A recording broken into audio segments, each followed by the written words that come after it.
بسم الله الرحمن الرحيم. خلال القرن 19 بذلوا الأجانب مجهودات كبيرة باش يتسللوا للمغرب. طرق كثيرة ومختلفة، لكن الهدف واحد، هو التجسس على المغرب من أجل تمهيد الاستعمار ديالو، باش يردوه سوق جديدة يصرفوا في فائض الإنتاج الصناعي اللي عندهم ويضمنوا السيطرة على الموارد الأولية. في حلقة اليوم غنهضروا على رحلة الإسباني خواكين غاتيل وكيفاش تحول هاد خواكين للقايد إسماعيل. تبعوا معايا. المغرب العميق كان مجهول في أوروبا، وولاد بورقعة شافوا أنهم خاصهم يبتكروا أساليب جديدة باش يتغلغلوا بشكل عميق داخل المغرب ويكتشفوا المميزات والخصائص ديالو. الجاسوس خواكيم غاتيل كان دخل المغرب في سياق الرحلات الإسبانية بعد حرب تطوان، وهي رحلة شملت مناطق كان الدخول لها مستحيل على الأجانب في ذاك الوقت، بحال سوس والأقاليم الجنوبية. غيجمع في التقارير ديالو معلومات مفصلة على المناطق اللي تحرك فيها، خصائصها، مواردها الطبيعية، مناخها، عادات وتقاليد السكان ديالها والمكونات القبلية ديالهم. خواكين تولد في كاتالونيا في 1826. غيتربى في وسط أسرة أرستقراطية كانت كتمارس التجارة، وبعض الأفراد ديالها عندهم مناصب مهمة. هذا المحيط أثر بشكل إيجابي على نشأة خواكين، اللي غيقرا في الشباب ديالو الدين والفلسفة في طراغونة، ومن خدا الباك غيقرا القانون، خدا فيه الإجازة من جامعة برشلونة في 1851. من بعد غيتعين في مجلة طراغونة كمحرر قبل ما يبدل الحرفة ويولي محامي. لكن رغم هذا الشيء كان عنده حلم ما كيفرقوش، هو المغامرات. داكشي علاش غيبدا يتعلم العربية، مع العلم أنه كان تيهضر الفرنسية والإنجليزية. من يشد في العربية مزيان دخل تيقرا الفقه وتيحفظ الأحاديث وتخصص في دراسة الآثار والمخطوطات العربية، حتى سمع واحد النهار بالصدفة أنه كاينة واحد الجمعية جغرافية كتقدم جائزة لأي واحد بغى يمشي يقطع الصحراء الإفريقية من الجزائر للسنغال أو العكس. غيعلن التطوع ديالو لهاد المهمة وغيمشي لمارسيليا، ومن تما غيقطع البحر لوهران، وتما غيلقى أمة ديال الرحالة الأوروبيين عندهم نفس البلان وهو يدير بالنقص. ملي كان في الجزائر سمع أن سلطان المغرب محمد بن عبد الرحمن خدام تيكون الجيش ديالو على الطريقة الأوروبية، بعد ما بان العيب ديال الجيش المغربي في حرب تطوان مع الإسبان. داكشي علاش غيقرر يمشي للمغرب، وبالضبط لطنجة اللي كانت عامرة بالأوروبيين في 1861. غيتواصل مع القنصل الإسباني في طنجة وعرض عليه الخدمات ديالو. القنصل فرح بحماس خواكين وكلفه بمهمة سرية، هي يتغلغل وسط الجيش المغربي ويبقى يصيفط ليه الأسرار ديالو والخطط الجديدة اللي غيتبناها السلطان في تحديث الجيش. خواكين كان بغى يدرس البلاد باش يسهل على الإسبان يسيطروا على التجارة، ولقى أن أحسن بلاصة يبدا منها كان الجيش باش يحقق جوج أهداف. من جهة يكون قريب من مؤسسة حيوية تخليه يعرف قدرات الآلة العسكرية المغربية بشكل دقيق، ومن جهة أخرى يعرف أحوال البلاد والمونطاليتي ديال المغاربة، وهذه الأخيرة كانت هي الهدف الأساسي للمشروع ديالو. خواكين غيدير نفس البلان ديال دومينغو بادية اللي القصة ديالو كاينة في القناة، وغينهج أسلوب الوصول لمكانة راقية في المغرب بتقديم المال والهدايا. غيهدي الحاكم طنجة مكحلة واعرة تصنعت في باريس، وربط علاقات مع كبار رجال الدولة المغربية. فاش وصل لطنجة وباش يبدا الخطة ديالو، بدا تألف كتاب في الفن العسكري، تهتم بمبادئ استخدام المدفعية. كتاب بالنسبة للمختصين كان رديء جدا، لكن كان كافي باش يقدم راسه في المغرب كخبير في هذا المجال. نقل فيه بعض الملخصات من كتب أخرى، وجمع خلط وجلط ودار كتاب بدا تنشرو بين الأعيان والرؤساء كيدعي به أنه مدرب حربي جا باش يقدم الخدمات ديالو للجيش المغربي. الأخبار ديالو غتوصل للقائد عباس المقشد اللي غيعرض عليه لدارو وغيتناقش معاه في أمور الكتاب. الهضرة اللي دارت بيناتهم غتوصل للأمير عباس خو السلطان وقائد الجيش المغربي في حرب تطوان، ووصلت معاها حتى المخططات اللي رسمها. الأمير عباس غيقولها لخوه السلطان، والسلطان غادي يأمر باش يقبلوه في الجيش.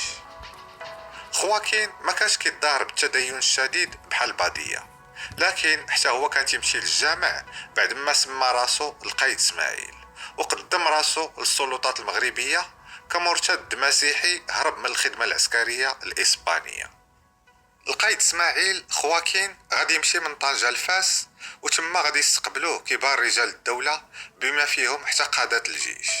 وفي دار المخزن غيتلاقى أهم مستشاري السلطان محمد بن عبد الرحمن، واللي ولا تعطيهم النصائح بصفاته خبير. القايد اسماعيل غيبين على التفوق ديالو العسكري، وغادي يعينوه المغاربة ملازم أول في المدفعية، وبالضبط في الفرقة اللي كيترأسها محمد خوجة، وبالتالي غادي ينقلوه للمعسكر، وتما غيبقى يشوف ويقيد كاع التفاصيل اللي كتخص المؤسسة العسكرية المغربية في هذاك الوقت. من غير هذا الشيء تحت ليه الفرصة يخترق المجتمع المغربي، ولا تيحضر عراسات فاس وقنيزة، وبدا تيعرف عادات وتقاليد المغاربة وكيفاش تفكروا. السلطان غادي يستقبل القايد اسماعيل بصفة رسمية في القصر ديالو، وقال لي انه غادي يدير حملة عسكرية ضد المتمردين عليه، وعينه قائد مدفعية حرس السلطان. وهذا المنصب نادر فين كيتولاه شي اجنبي في هذاك الزمان. هذاك المنصب خلاه يدخل مرحلة جديدة يلعب فيها بكل ثقة وحرية، يبدا ينجز فيها المخططات اللي جعلوا ودها للمغرب، وبالخصوص بعد ما ولا كيتعتبر من حاشية السلطان. المهمة الجديدة ديال القائد اسماعيل عطاتو فرصة يتعمق بزاف في كاع اسرار الجيش المغربي، عكس بادية اللي كان تكتب الملاحظات ديالو غير عن طريق السمع او المشاهدة السطحية للدوائر العسكرية بلا ما يكون داخل في المعمعة ديال الاحداث ديالها. في مارس 1862 غيشارك في الحملة اللي خرجت من الرباط لقبائل بني حسن وقبائل خرحداها اللي خرجت على ضوء السلطان.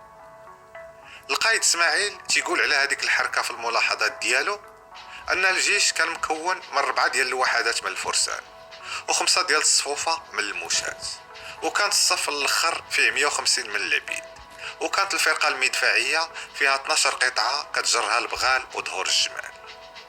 القايد اسماعيل قال موكب السلطان كان كيتمشى قدامه صف فيه 40 راية بكاع الالوان و200 فارس، والمدفعية ديالي انا القايد اسماعيل، وقائد المشاة السي الجلالي بن حمو، والعود ديال السلطان داير به 40 عبد هازين زيوفا بويض كينشو على عود الدبان. عاد الوزراء والكتاب وكبار الموظفين على البغال، و400 عود احتياطي، حيت بحال هاد المعارك كانوا تيجيو ليها متطوعون من المداشر القريبة.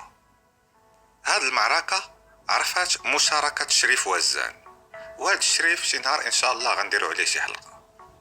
شريف وزان كان يعتمد في الجيش ديالو على بعض اليهود والإسبان بأسلحة أوروبية وبألبسة ملونة مختلفة على جنود السلطان.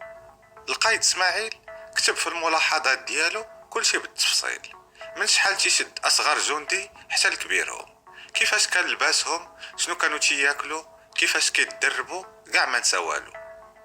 الحركة دامت 2 شهرين قبل ما يرجعوا الرباط، وبعد هاد الحركة القايد اسماعيل غيصيفطو السلطان يمشي في المرحلة الموالية باش يطفي المعارك الطاحنة اللي ناضت بين القبائل اللي كانت حدا الرحامنة والقوات النظامية بعد ما كان صدر السلطان أوامر يهجموا عليها، وغيكتب وصف دقيق على الطريقة اللي طفى بها السلطان هذيك الثورة. من بعد غيمشي لمراكش وغيبقى فيها 2 عامين وخا الجو تما هلكو. القايد اسماعيل اللي كان عطشان للمغامرات كان بغى يعرف شنو في السوس، واللي الاوروبيين كاع ما كانوا يقدروا يوصلوا ليها وكانت مجهوله عندهم. داكشي علاش بدا كيفكر في شي طريقه يتخلص من المهام ديالو الرسميه اللي كلفوا بها السلطان. غيكلف وزير الحربيه باش يقول السلطان يعفيه من المهام ديالو، والسلطان غيقبل. وبالرغم من الصعوبات اللي لقاها من فيراجات وامطار غزيره وقطاع الطرق، غيوصل اخيرا لاكادير في 1864. في هذه الرحله القايد اسماعيل غادي يتقمص دور تاجر جايب معاه سلعه خفيفه من دبالج وخواتم وعقيق، ومنين ما بقاتش عنده السلعه غيرد راسو طبيب، الشي اللي غيفتح ليه البيبان حتى وصل القايد المدينه. في اكادير الخادم ديالو غيبغي يبسل على شي بنت تما، وغينوضوا ليه السكان كانوا غيقتلوه كون ما هربوا بجوج الموغادور الصويره اليوم. من موغادور كان بغا يرجع لسوس وغيدخل تارودانت وغيكتب وصف مدقق عليها. من بعد غيقطع واد سوس وبزاف ديال المداشر حتى وصل لإيدا وأمنو، اللي طريقها كانت صعيبة، خصوصا أن طريقها كانت عامرة بالقبائل الجائرة. من بعد غيمشي لواد نون، وكان ديما تيقدم راسو كطبيب، شي اللي خلاه ديما دايرين به المرضى. ساعدو في تقمص هاد الدور اسباني واحد اخر سميتو توماس رودريغيز، اللي عطاه بعض الادويه وقال ليه الا سالاو ليه يبقى يصاوب حروزه بالجلد ويكتب فيهم ايات قرانيه.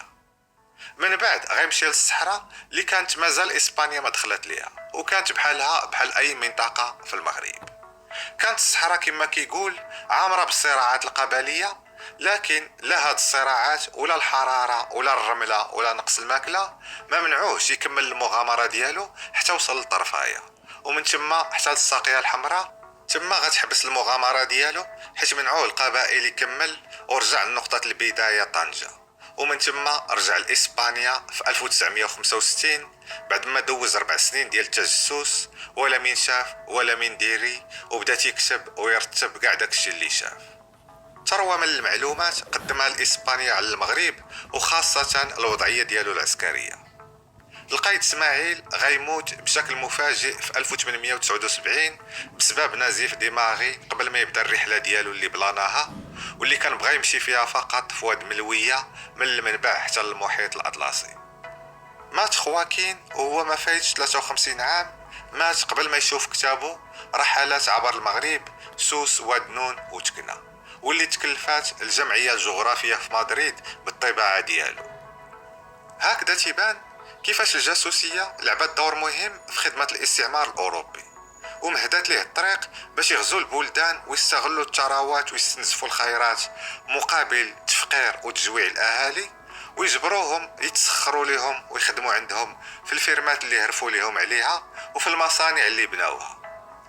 المقيم العام الفرنسي ليوطي كان تيشوف ان الطبيب بسبب المعلومات اللي كان تيقدر يجمع من المرضى اللي كانوا تيجيو عنده تيعادل كتيبة عسكرية.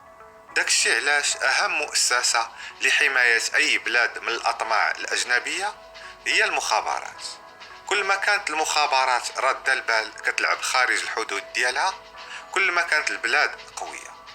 والمغرب الحمد لله استفد من الاستمرارية وتعلم من دروس التاريخ وطور المخابرات ديالو، ولا تيشد جواسيس بحال الجاسوس الفرنسي سيباستيان اللي سلموا المغرب الامريكان. في حين الا ما عندكش تاريخ راه ما عندك منين تتعلم، ومخابرات اجنبيه تدخل لك لبلادك وتهرب اللي بغات قدام عينيك، بغات تطفي عليك الضو غطفيه وغتعيشك في الظلمه. خوتي مرة أخرى إن شاء الله.